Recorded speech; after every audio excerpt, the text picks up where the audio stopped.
La Sociedad Española de Radiodifusión presenta... Ser... ¡Viva la radio! Podcast. Siempre. Hola, soy Javier Ruiz y esto es Hora 25 de los negocios. Hoy, sueldo de banquero. With an HSBC Global Money account, you can drop fees from Acapulco to Zurich. That means no fees. Su consejero delegado Noel Quinn pasa a cobrar 13,4 millones de euros al año, exactamente el doble de lo que cobraba el año 2022, cuando cobraba 6,5 millones aproximadamente. No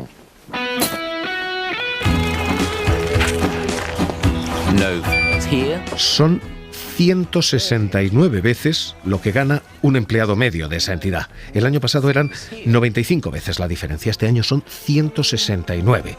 Y esto ocurre con una entidad que hoy ha anunciado esto, pero hoy ha presentado pérdidas de 3.000 millones de dólares por su exposición al mercado inmobiliario, una caída del 80% en sus beneficios, pero un aumento de su directivo del 100%. Fees here. No fee. This is your phone. You don't work here. Este es el primero de los nombres que ha anunciado que dispara el salario de sus banqueros. El otro, esta misma madrugada también, ha sido Citigroup. Le sube el sueldo un 6% a su presidenta. So it's much more about eliminating the complexity, flattening the organization, taking out layers, getting easier for people to Es work together. Jane Fraser y es quien dirigía y defendía esto, una reducción en las plantillas de bancos como el suyo.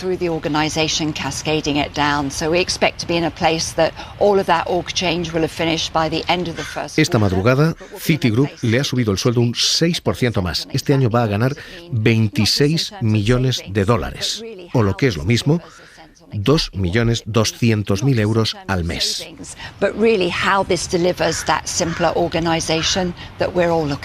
La banca internacional está viviendo esto, y también lo está viviendo la banca doméstica, porque aquí Santander, BBV han hecho anuncios similares. La banca internacional sube esta madrugada esto que les acabamos de decir, casi un 100% de subida para el HSBC, 6% más de subida para Citigroup, pero no son los únicos. Goldman Sachs. At Goldman Sachs, we believe each of us is a catalyst that turns ideas into reality. Goldman Sachs le ha subido el sueldo a su presidente un 24%, hasta, atención, 31 millones de dólares al año. Son literalmente 2,5 millones de euros al mes. To be open to new opportunities and experiences. It Lo ha takes hecho ambition. también Morgan Stanley. Your 401k. Time was, you never had to think about it. So when you changed jobs, you just assumed it was safe. Su presidente se sube el sueldo un 17%. Son 37 millones anuales. Son 3 millones de euros al mes. Savings to Morgan Stanley to help ensure that when you need your nest egg, it will still be there. Las cifras son estas: 13,4 millones el presidente de HSBC, 26 millones la presidenta de Citigroup, Goldman Sachs 31 millones, Morgan Stanley 37 millones. Y en España esa marea también ha llegado. Ana Botín ha visto cómo se aumenta su salario un 4,3%. Va a ganar 12,2 millones de euros al año. La presidenta del Santander va a ganar en torno a 1 millón de euros al mes. Su subida se reparte así: 7,4 millones en efectivo, 4,6 millones en bonus, pensiones y otros pagos especiales. De hecho, el banco sube el salario a Ana Botín, sube el salario a la cúpula directiva en general. Héctor Grisi, su número 2, pasa a cobrar 6,8 millones.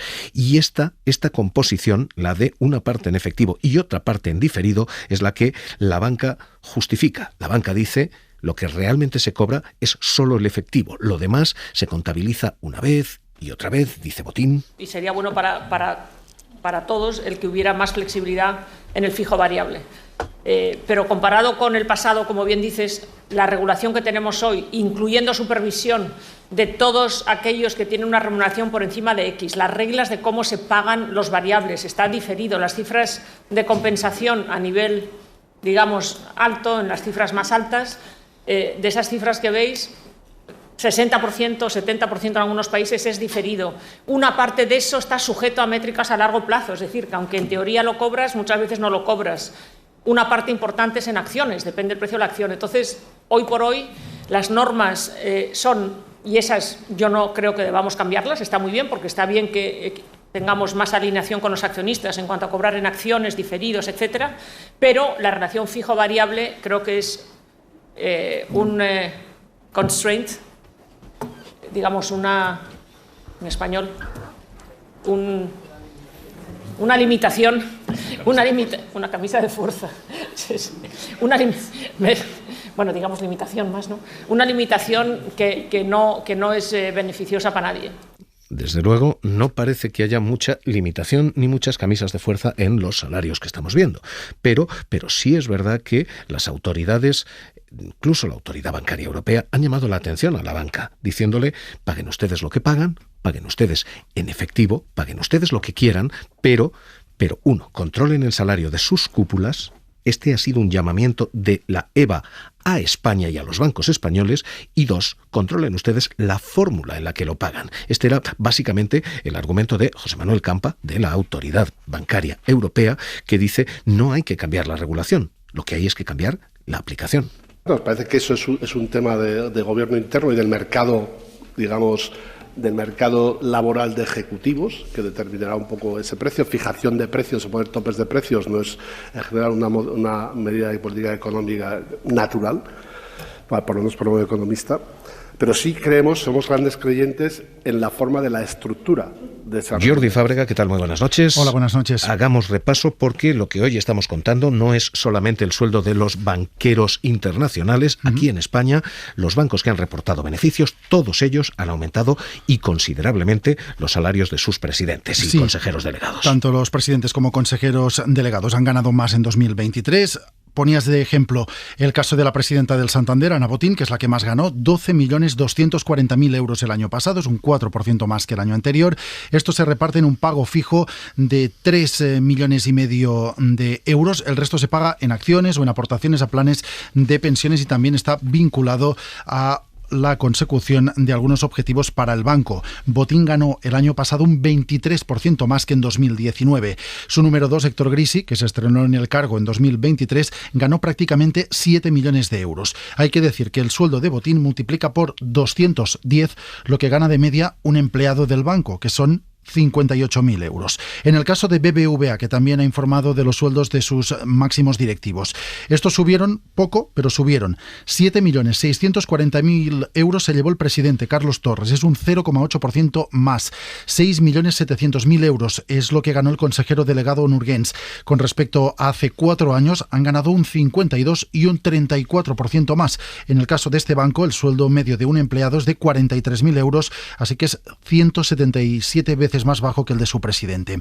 Y en CaixaBank los sueldos han subido en torno a un 5% en la cúpula. El presidente José Ignacio Goyri Golzarri cobró 2.265.000 euros del banco entre fijo y variable, y el consejero delegado Gonzalo Gortázar 4.144.000 euros, es decir, 56 veces más que los 74.000 euros que cobra de media un trabajador en CaixaBank. Y en este caso el banco ya ha propuesto a los accionistas aumentar de cara a este año 2024 un 3% el sueldo fijo del presidente y un 5,6% la parte fija del sueldo de su consejero delegado. Estas son las cifras. Pongamos contexto a estas cifras, porque el primer contexto y el fundamental es el gran argumento de la banca. Esto ocurre cuando los bancos ganan más que nunca. Y la banca argumenta, quizás con lógica, que si el banco gana más, su directivo, quien ha logrado esos objetivos financieros, tiene que ganar más. Ocurre esta parte de contexto que eso choca con la otra parte de contexto. Los directivos están ganando más, no los empleados de banca.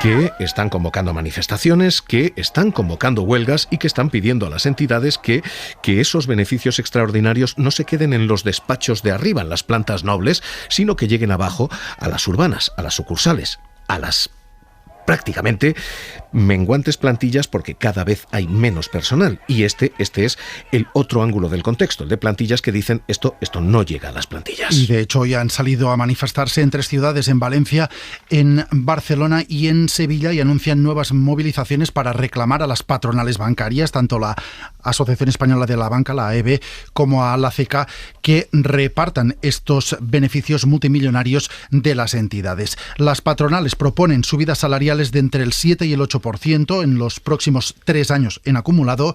Los sindicatos dicen que como mínimo estas subidas tendrían que ser como mínimo del doble, dice Javier de Dios, que es el responsable del sector financiero de Comisiones Obreras. Las plantillas del sector son las artífices de los magníficos beneficios que se han conseguido, pero esos beneficios se destinan a incrementar significativamente las retribuciones de los consejos de administración e incrementar los repartos de dividendos por acción.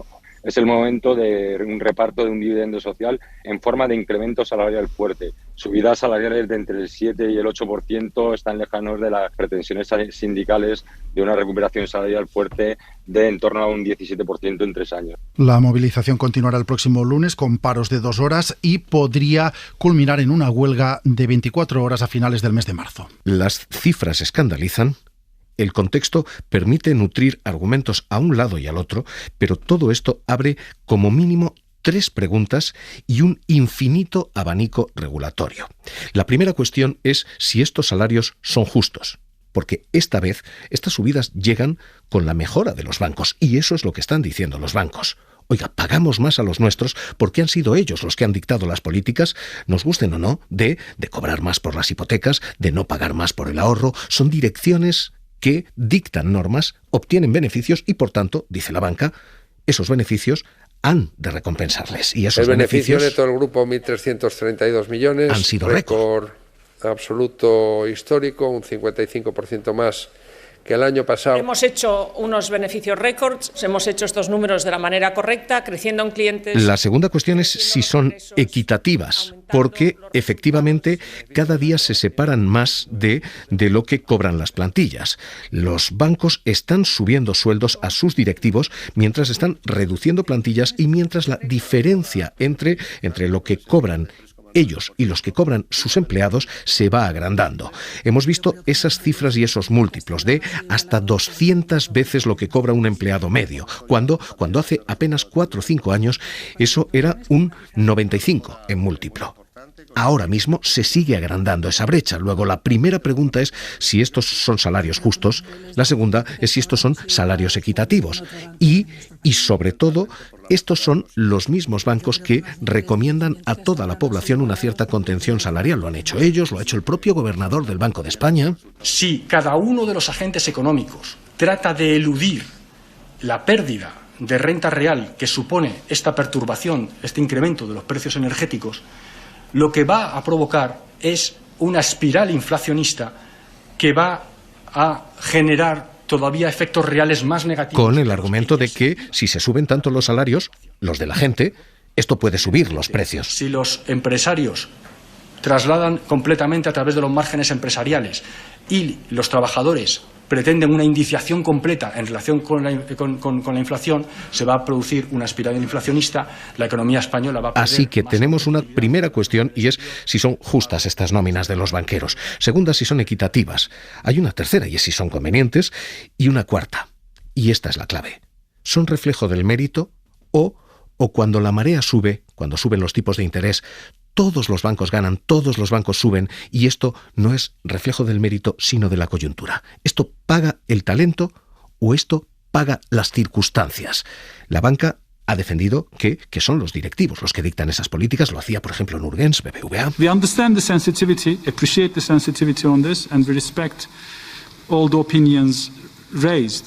Diciendo que entienden todas las sensibilidades, pero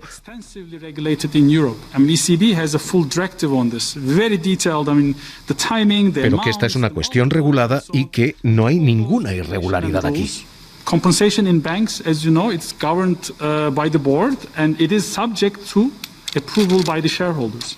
Lo aprueban los accionistas y repercute el talento. This industry, to be competitive again, we have to compete for talent. And the level of remuneration is defined by the market. Así que ahora mismo esas son las preguntas que estos salarios dejan abiertas. Y abren un debate regulatorio más. El debate regulatorio es si se deben topar esos sueldos y si se deben vincular a cuestiones que no sean el puro rendimiento del banco. Esta es la doble escuela dentro de este gobierno. La escuela de que haya otros parámetros para aprobar estas subidas es la que ha defendido históricamente Nadia Calviño.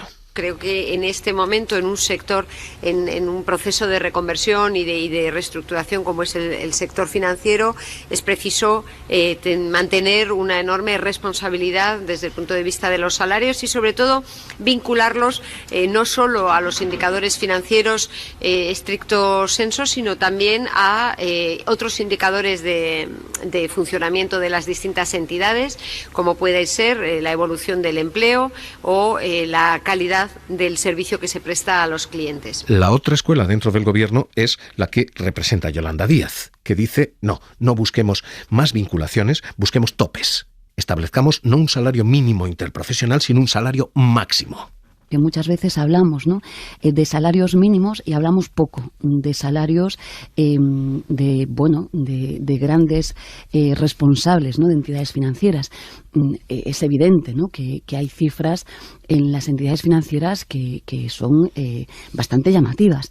Quizás sería bueno, ¿no?, hablar un poquito menos de salarios mínimos, es decir, ojalá tuviéramos que dejar de hacerlo y también decir, ¿no?, poner la mirada en esos salarios que a veces es que no sabemos ni decir la cifra de lo que perciben al día los responsables de esas entidades financieras. No es comprensible. Mónica Melle, miembro de Economistas frente a la Crisis, profesora en la Universidad Complutense de Madrid. ¿Qué tal? Muy buenas noches. Hola, muy buenas noches.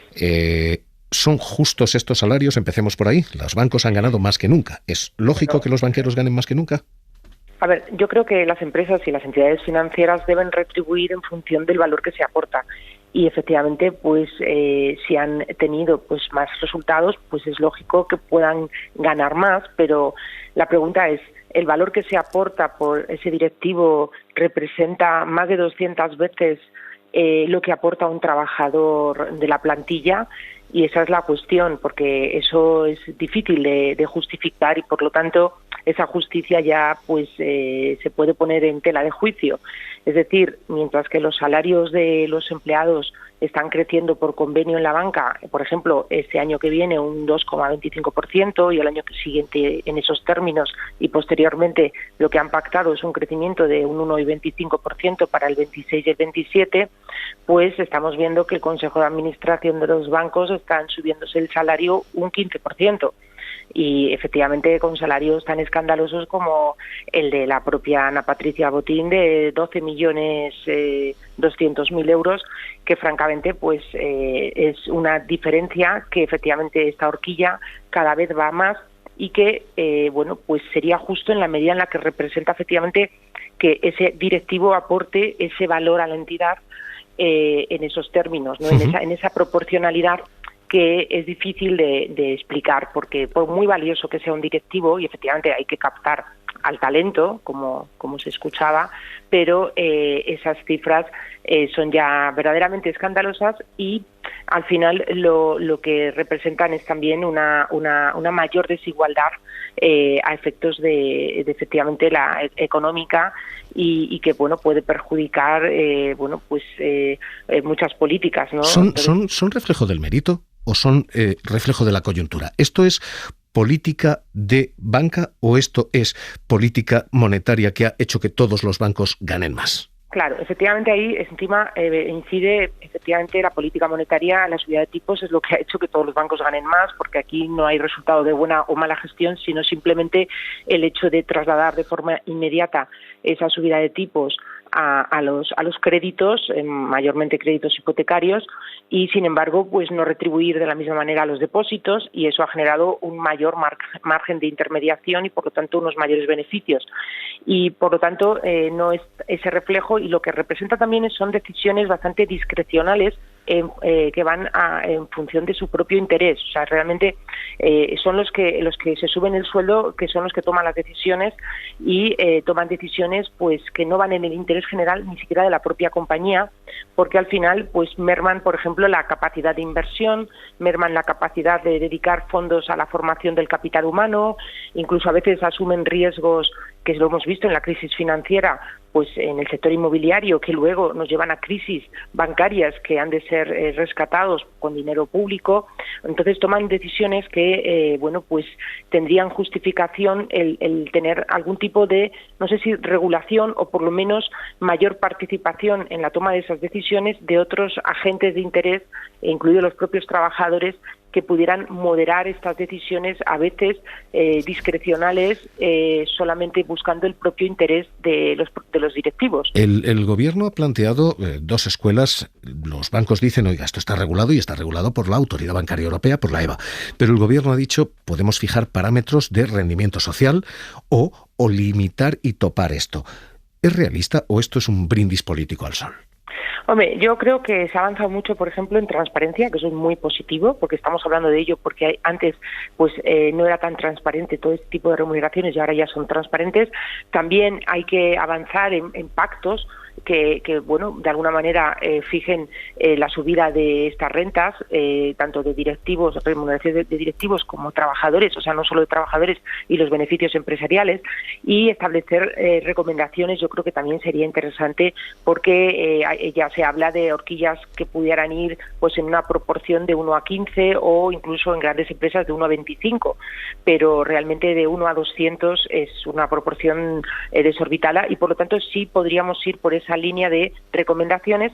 También se puede hacer con fiscalidad, ¿no? A veces, pues, fijando que, por ejemplo, estos salarios de directivos, si ya representan una proporción desorbitada, pues que no se puedan deducir en el impuesto de sociedades.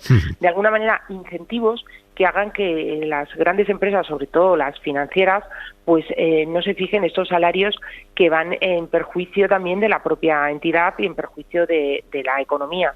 Pues miembro de Economistas frente a la crisis, profesora de la Complutense Madrid, Mónica Melle, un placer escucharla aquí en Hora 25 de los Negocios. Un abrazo. Muchas gracias, un abrazo.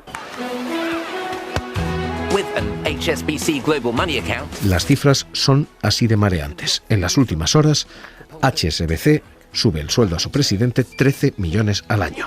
Citigroup sube el sueldo a su presidente 26 millones al año.